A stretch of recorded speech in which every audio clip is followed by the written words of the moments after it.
Hindi nga naman, pag tumilapon.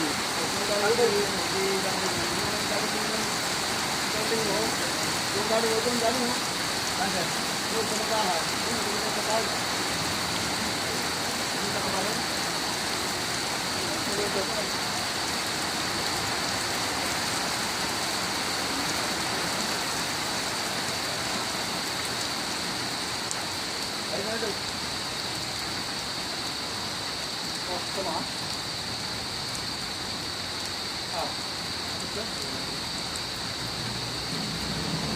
Ganun talaga yan. Kasi may mga nag-helmet na minsan maluwag yung israt.